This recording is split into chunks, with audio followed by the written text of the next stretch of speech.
Yeah. Beautiful. Nothing. Hey, Tor. Hey, Tor. Frown his face. I can't even sing. The sun is out, even though it's 10,000 degrees. Hey, what the weather like that? What's gonna be tomorrow? We got, bruh. Tomorrow we got they hit us with a 104 with an index of 112 tomorrow. Gee. Yeah, I forgot what they called it. They was like early Early death. season heat wave. Early death is what they want to call it. Because golly. Welcome to this episode of Paper Toe Box. I informed. It's hot outside and I'm twin. Man, it is hot. And first off, before I get any further on this episode for this graduation envelope that I'm just opening, shout out to my sister. I really want to say shout out to her. She got her master's this past weekend from the Texas A&M University. So shout out to her. My boy Big Grad, I can't even hate. She officially solidified herself as the greatest of the siblings, and I ain't got nothing to do say against that because for sure, knowing what we know about our family history and all of that stuff like that, to be able to say um, she did it, she the first, I can gotta give a shout out to that for not just her, but for anybody that's getting over hurdles where their family was not completing things, not being able to complete things like that. My sister is I got aunts, my grandmother, all in wildest dreams. So I want to say shout out to her before I get past that point. I cannot skip past that. So shout out to her and all the graduates this graduate season. Um, man, now back to business. Boy, we had some boxing going on this weekend, boy. Whole bunch. Woo, Whole Lord. bunch of punching. Whole bunch of punching. And I guess with that being said, my boy, let's just, I guess we can just dive into it for Friday night, right? Huh? Yeah. All right. Friday night at the OT at the Red Eye Boxing Center. The OTX boxing card. What a good card that they had all night going on. First fight that we wanted to discuss, the hometown Giovanni Marquez.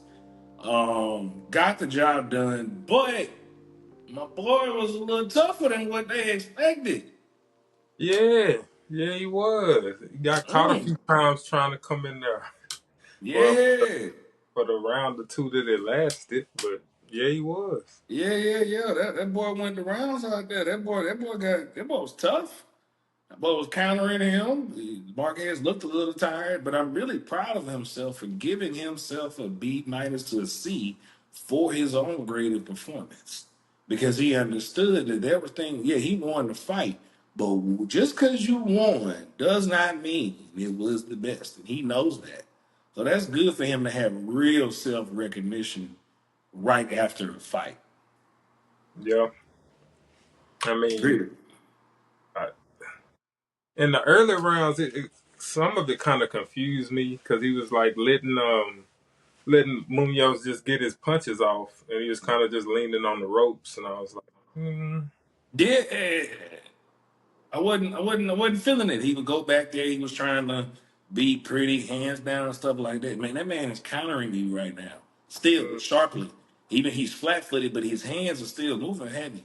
Like you're not having that luxury here. Sometimes you got to go in there and just keep asserting your will, no matter what's going on. So yeah, he got to figure that out for sure. yep. That's something. In general, I'm not. I mean, sometimes it's necessary. You might be. It's part of a strategy, getting your opponent to open up. It might be kind of taking a round off or something, but Not in, this time. in general, I'm not a fan of it because you never know when a punch will slip through, and next thing you know, you're in trouble. So Correct. I been there, did that. I was on the canvas for that. But hey, straight up though, we talk honesty, bro. Hey, it's the game, bro. It happens to a bunch of people. Shoot, it is what it is. The second fight of the night, Breon Gorham and Feliciano. hmm I told you it was gonna end up a little tougher than he won. Don't get it yeah, twisted, but it was a little tougher than what it was. Yeah. Feliciano wasn't trying to, he wasn't trying to give it up, even after that knockdown either.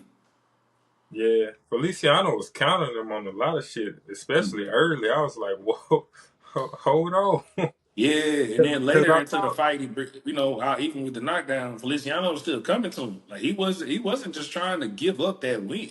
I mean, give yeah, up that loss. He wasn't trying to come up off of that. yeah. And I But thought however, oh, go ahead. with Gorhan, he has a strong jab, and I thought that was going to be a thing to keep him off, but nah, Feliciano wasn't going for that. He was Like, jabbing right with him each and every single time too. He was beating him dead in the middle with that jab. So I think there's something defensively. That's something that him and his team are gonna like. They said he's back in the ring 10 weeks. So I think that's something that they're gonna have to look at for sure. As far as like him, when he throws that jab, he's keeping it on the center. He's throwing it, but it's right here, bro. Move at least a little bit. Don't take full frontal damage, man. So, but he did get the win over a good test, though. yeah, but that left hook to the body. Yeah, Yeah. yeah, Ooh, that yeah, was for sure. Definitely was. Main event, old cats, Cruz. I think I can't remember what I said. I think I said folk. I can't even. I don't know. We just knew it was gonna be a knockout. It was ugly. It got ugly for a little bit the first couple rounds. Hey man, the first few rounds, Cruz was on his ass a little bit. He was. He was. He caught him with that right and sent him into the ropes, and then he caught him with like 2 or 3 uppercuts, and 2 of them was with each hand. I'm like, wait a minute. But Cass was kind of smiling. I'm like, hey man, don't make me wrong this weekend, man. Please don't, because it was finna get it was getting questionable. I mean, Cats got the job done, so shout out to him, Ronnie Shields, and to my cut man, Creed, Mr. Creed, old man Creed in the corner for Cats and all them, but they got the job done, got the guy out safe.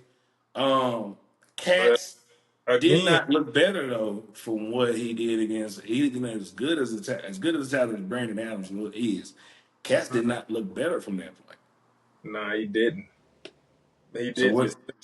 especially the way he was getting hit. I want to say it was specifically the second round. Mhm. How he got hit, how he got rocked, and I've seen a lot of comparisons. And is he ready for this level, that level? And some of the names they throwing him in there with, not if those punches getting landed. No, but Right. He's looking good right now. I think if he does fight again soon, 10, 12 weeks from now, he's gonna have to put on a better showing to show that he belongs in that category. If that's where he wants to be. Because that was not yes, you got a knockout win in a corner retirement, but it wasn't a convincing win. You know what I'm saying? yeah, he had to bounce back from that, and the lefts to the body got it done in this fight too. So I mean, not taken away from him, but it just wasn't what we expected to see from him. No, straight up. Let's not expect what we see. But nonetheless, all the guys we said got the win. So for all you gamblers, if you listen, congratulations. If you decided we were stupid, well, look who's stupid now. All right. On Saturday in sunny San Diego, California, Top Rank on ESPN had a card, the co-main event. The co-main event was Raymond Mortala versus Abdullaev. I can't Zaur Abdullaev. Abdullaev was a former opponent of David Haney. We have seen Natalia. Like I said, against Tevin Farmer, we all thought Tevin Farmer beat. Um, and other than that, Natalia got the job done. He got the victory. We're not taking that from him. He looked good in those early rounds for sure. The first 6 rounds for sure, I will say, in that fight. Abdullah came back in strong that back half of that fight. Mm-hmm. And that's where it looks like the championship pedigree that maybe they're looking for him at for the 135-pound division. That's where it's starting to look a little questionable. What did you rate his performance on Saturday? Uh, Mm. maybe a maybe a B. Okay, I can agree with that. I'm at a B. I'm at a B with that. I'm at a B with that because you did follow one thing. I'll give him credit for. You did semi follow the game plan that Devin Haney that beat up the left. You know, they had one blueprint to see who beat him, and I can tell you use your jab to step away. You had Robert Garcia and then hey, step off this way, step off that way. So you had a good plan going into it. It just did not stand out to me. Good win, but nothing was dominating on the back half of that fight. To me, to me, to me, to me, to me, to me, to me, to me, to me, to me. I gotta say, to me, I'm not knocking the kid, nothing like else. He is the interim champion though for 135. Where does he stand at now with Vasily Lomachenko, who we don't know if he's going to return from that back injury or not, or what? I don't think he is. I It's think it, been I think everybody in that division needs to just plan to go somewhere else. I don't think he is. Yeah, I mean the only one that's gonna stay in that division is Shakur because he ain't no bigger than he ain't no bigger than what he is as it is anyway. The boy walks around 140 pounds. I mean, you know, this is what it is. Keyshawn is on it. Keyshawn, uh, if Keyshawn fights and watch all that fought Saturday, I think Keyshawn knocks him out. That's what I say. Now, Mhm. styles do make fights. There are some different things. Montala is big. He is kind of big for sure. 435. So I ain't taking that. I ain't taking his advantages from him. You know, it's what it looked like to me. Um, Now, let's get to the interesting part. You chose Suarez to win. They stole from me. They stole from me. Me and Suarez was supposed to be at the Sizzler right now, celebrating, eating, and they stole. Took from my boy. But matter of fact, let me lead it off. I was scared as hell in that first round. Suarez was getting teed off on. I'm like, God damn. He was getting hooked. He was getting hit with the long ass uppercuts. He was getting hooked with lefts and rights. Like Navarrete was coming from the outside and picking him off. And I'm like, damn. I thought Suarez was gonna be more active, a little bit more elusive, but not in the first few rounds he wasn't.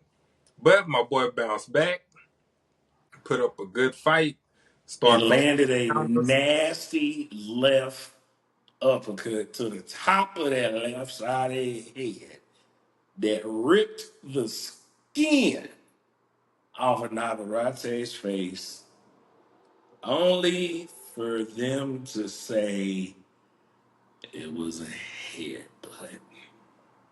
It wasn't no damn. It wasn't. It didn't even look like one. Like at no point in time, slow and fast. Hey, the commission said one thing, and ESPN said, hold my beer. We don't want no smoke with nobody out here today. And they went and found that video. They went and found that Zoom, didn't they? Boy, they went and got this Zoom. They said, nah, man. Because Suarez was coming back strong on those rounds, bro.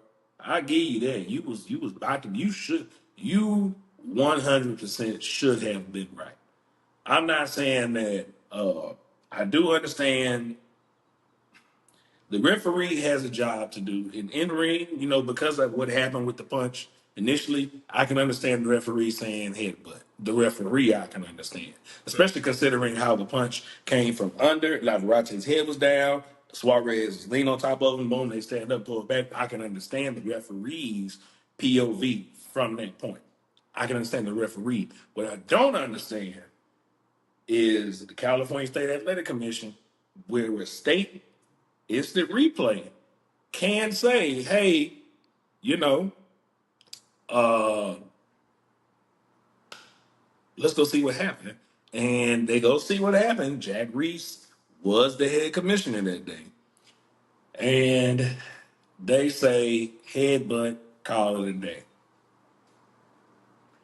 I'm not I'm not a conspiracy theorist. I'm not, as it relates to boxing. I'm not here to say, oh, they just wanted to say. I'm not here to do that. What I am here to say, however, is it just does not look right. Looks like Navarrete was saved on that point because that should have been a TKO victory for Suarez, especially since they said the doctor was like, I ain't stopping this guy. I'm I'm not with the conspiracy theories really either, but I will say boxing got some fucking problems. There's no way you should go back to replay and then not call it how it was, but then keep it as a headbutt. I Like just didn't. It was no more than time I thought it was a headbutt. my problem is, and you see it in other sports, so and replay is newer in boxing than it is in like say the NBA, like far as it being public. Like Let's talk about baseball as to replay because this is the closest thing we can talk about where human error and technology. I think baseball and boxing are the last two sports to get this. hmm But my problem is when people like even a broadcast team, when you see it at first, like watch the replay. Don't try to explain the ref's decision and then end up being wrong. Just watch the replay and say what you see. So now you don't have to stumble over your words and try to figure out how to well maybe he's seeing this. Like give a damn what he maybe saw. Like tell Let's us. see the replay first. Mm-hmm. Yeah, yeah. Dude. They need to run it back. And my boy Suarez need his get back. I'm not gonna disagree with that, but we know it now. It's at least gonna be 4 5 months away with that cut on his head. That's an unfortunate part about it. We're not gonna get the rematch at a time that we deserve to get it either, simply because of how it ended and why.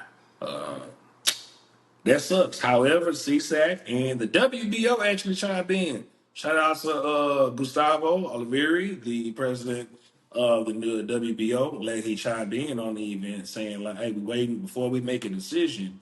We will wait for the California State Athletic Commission to see what they say first." So shout out to Gustavo. I appreciate him. He's a really cool dude, and yeah, Hey, I'm not saying it wasn't like a legit stoppage. But do you know how many fighters you do? This is not really a real question, but you know how many fighters and Cutman was looking at that like, y'all stopping it for this? Like I know for a fact Tim Zoo people and them Tim Zoo was probably like, hell no. Badu Jack would like to have a word. Down the middle all the way, man. Badu Jack would like to have a word. And if anybody ain't never seen it, here it goes in 3, 2, and 1. Badu Jack, ladies and gentlemen. Badu Jack.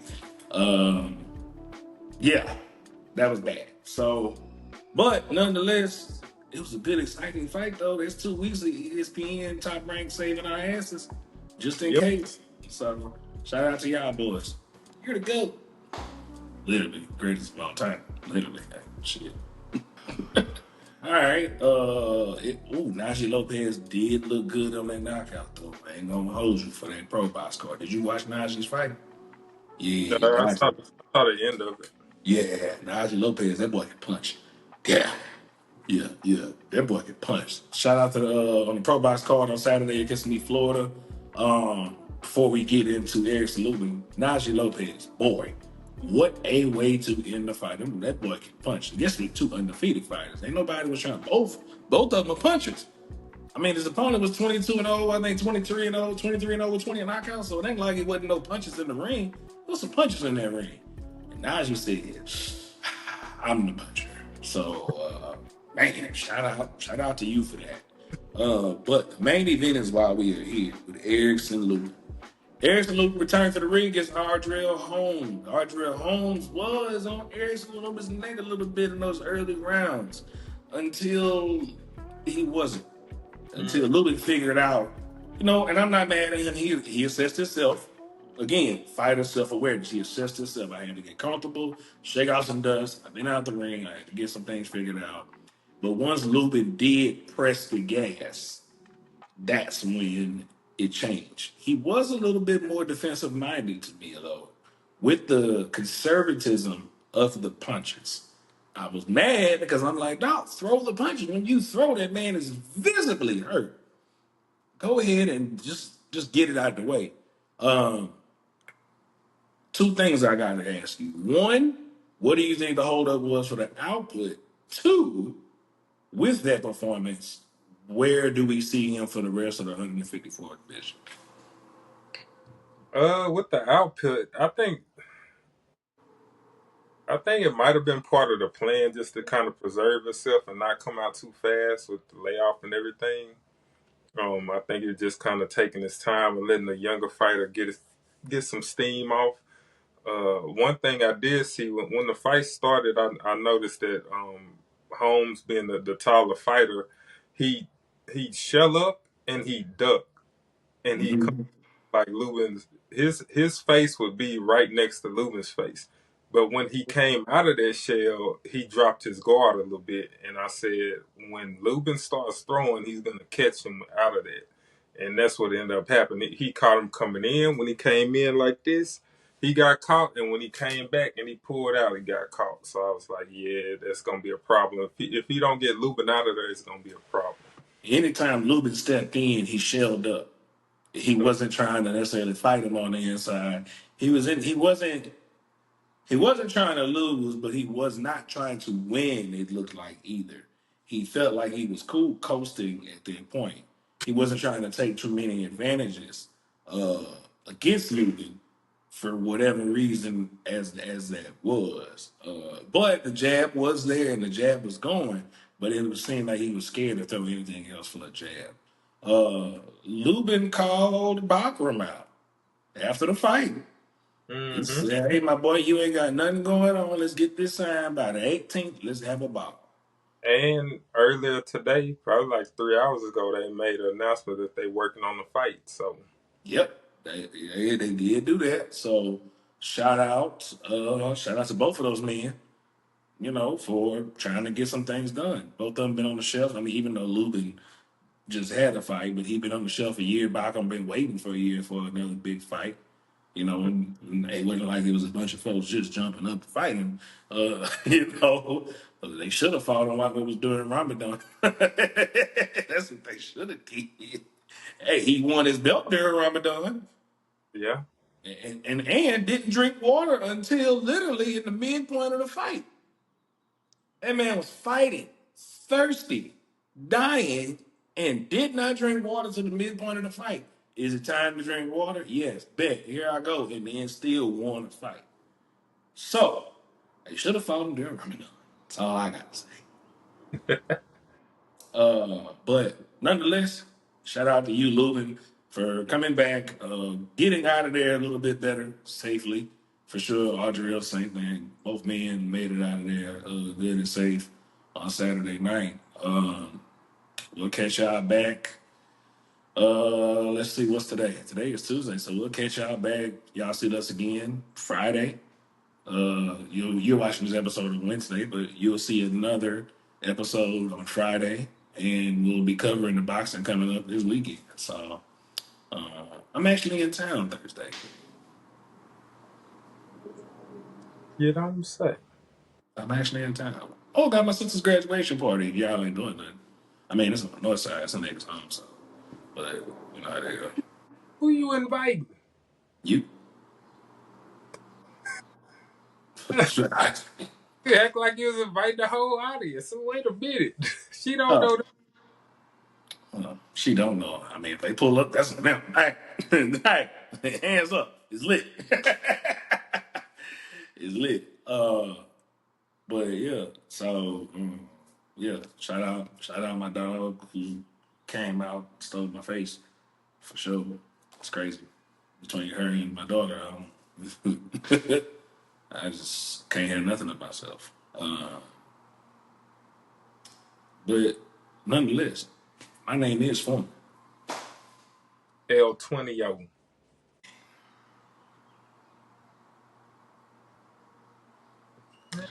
You hating on my hair. Like, share, subscribe, all that other stuff. Hey, Our views are hey, we getting the full episode views. We had 50s. We in the 50s now. We getting somewhere. We went from single digits to the 50s. Hey, we getting somewhere. We we get we getting somewhere. All our shorts are going up. For sure. Shorts going up. yeah. Yeah, we getting somewhere. Appreciate y'all. For y'all that keep coming back, appreciate y'all. That being said, what else you got to say, my boy? Do I have something else to say? Mm-mm. Oh, random shout out. Let's Shout go. out to Savannah Marshall and Chantel Cameron for signing with MVP. Ooh, that is true. Ooh, that's right. I can't say nothing. Shout out MVP. Shout out MVP because they getting all them girls together. I ain't even mad at it. I ain't even mad. One stop shop for women's championship boxing. Can I do an unshout out? Ooh, yeah, come on. WBC. Y'all put Manny Pacquiao's #5 welterweight in the world to try to Yeah, legitimize this shit. yeah. This how Unshot. well, Yeah, this I got to say what I. This how you yeah. know. Unshot out them hoes for sure. That's how you know 147 trash as hell. How he #5? He ain't fought in years and he 46. I can't even say nothing. Uh, I can't. You've been waiting to say something about 47 for a minute, and I can't even say nothing, dog. I almost could because I was about to throw up. And now, have at it, dog. I get it. I get it. We're gonna cuss them out plenty of times. I'm sure. I can't even say y'all twin is right. It is what it is. With that being said, though, that's all I got. Oh, I'm who else? I'm disgusted. Unshout out Teofimo Lopez for his win too. Uh, Man, that's all speak, I got. let me play off of that. I seen some people say something like, because the WBO investigating his racist remarks. No, Oliveira did talk back to that. Mm. I give him that credit on Gimble too, because he said, "Nah, hey, we ain't going for that." And I give him that. people say something like, well, why wasn't Ryan Garcia investigated? Hey man, y'all know Ryan Garcia ain't never been a champion. I mean, he won the WBC in 2021 from Luke Campbell, but that was an interim title. But who the fuck was gonna investigate Ryan Garcia when he said that shit? He wasn't And no what did the WBC say to Ryan Garcia after he said all of that? See, WBC made me hate them and love them at the same time. They said, "Hey, drop that boy from everything," and then they go let Manny Pacquiao in. God damn, I just can't win with you. Just can't win. man, send me a WBC belt. I'd like one. Yeah, I'm gonna go. Matter of fact, I'm gonna order one online. I'm gonna order one. I'm gonna order one and I'm gonna hang it. Just have me a WBC belt on the wall. Hey, Like, they be making up belt. They need to come up like a podcaster belt. you know what? They need to come up with a podcast belt that we can all spar for. Ooh, you know that. You Yeah, know I'm in that. You know I'm in my bag. Best sparring and, podcast. and we no, never mind. That's gonna end bad. I What? was gonna say if it's like a duo podcast with one of y'all can spar him, the other one yeah, we can meet in the street. But that might